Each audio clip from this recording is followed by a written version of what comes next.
Tā, sveiki! Esat kādreiz kaut ko dzirdējuši par konversijas terapiju? Conversion terapiju varat Wikipēdijā uzrakstīt, searchā, Googlā, atrast, izlasīt, kas tas ir. Es arī nebiju dzirdējis, kaut kad nesen uzgāju, izlaca man informācija. Un reāli iedomājieties tāda fiška, ka daudzās teritorijās tiek aizliegta terapija, lai cilvēkus, kuri ir mainījuši savu šo genderu vai seksuālo šo orientāciju, ka viņš, teiksim, uzskata, ka viņš nav, ja viņš piedzimis kā vīrietis, viņš uzskata, ka viņš nav vīrietis, viņš ir kaut kas cits, vai pretēji sieviete, tāpat uzskata, ka viņa ir kaut kas cits.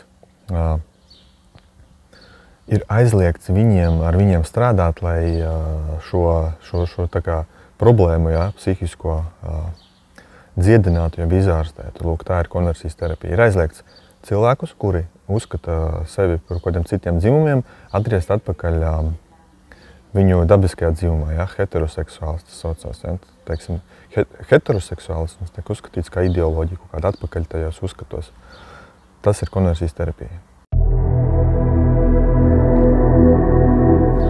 Beļģijā aizliegts, kriminalizēts, teiksim, cilvēki, kas ar to nodarbojas, kas, teiksim, dziedina tādus cilvēkus, viņš, teiksim, grib izārstēties, viņš, teiksim, pats izdomājas, nē, es gribu atpakaļ, gribu normāls it kā būt, tā kā lielā cilvēku daudzums ir aizliegts, par to ir krimināla atbildība, lielie naudas sodi.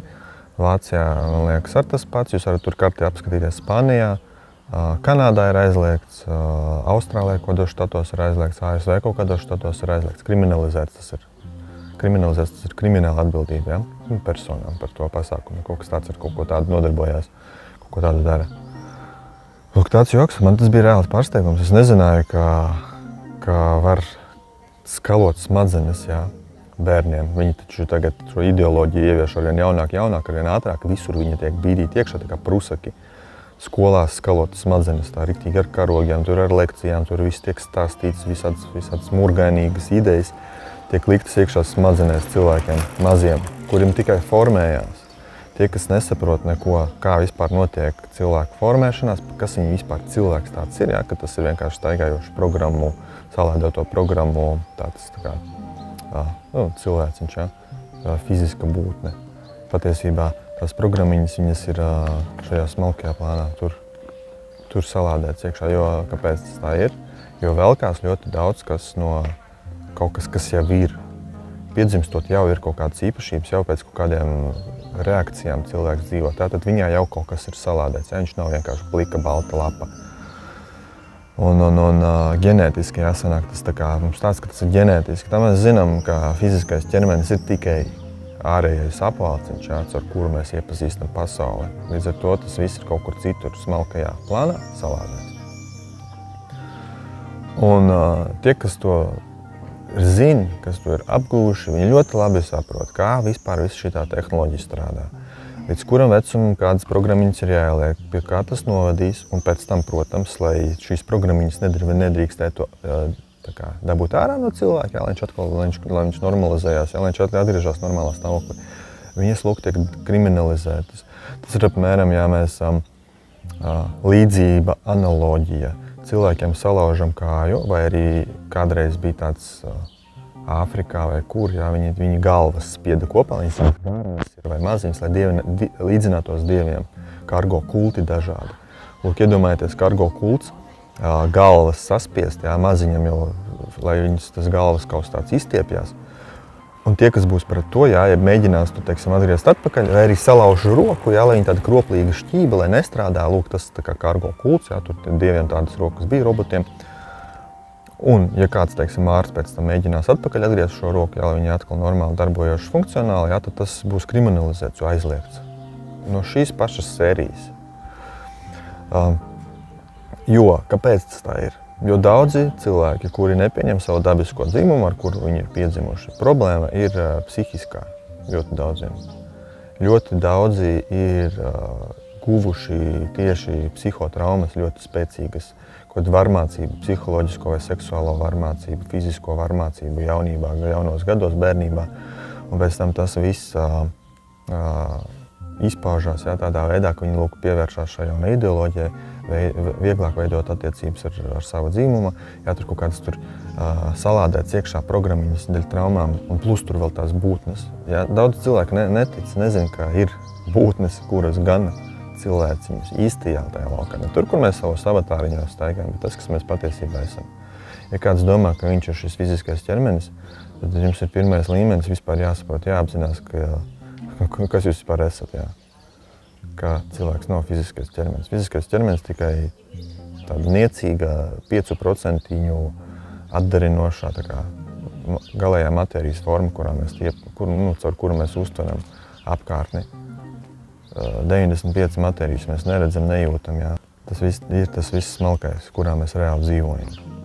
Mēs tur reāli esam, mēs tur attīstamies. Un ja tur mūs pavērdzina, bet šeit fiziskajā mēs staigājam, un mēs nezinām, ka mēs esam pavērdzēti. Ja tur salādē mūsos visādu murgu, ja, un pēc tam par šo murgu dēļ tāda nospiedumiņa, un dēļ tiem nospiedumiņiem tur var piekonektēties visādi mošķi, ja, kuri tādā veidā pārvalda, un tur īstenībā tā ideoloģija, tā domāšana, tas viss tas absurdais, tas viss tās tieksmes seksuālais, un viss šitais pasākums, tas ir tieši tur smalkajā. Tur iedomājieties sēž būtne, kura tādā veidā sūkne enerģiju, kur tādā veidā liek to just, liek to darīt.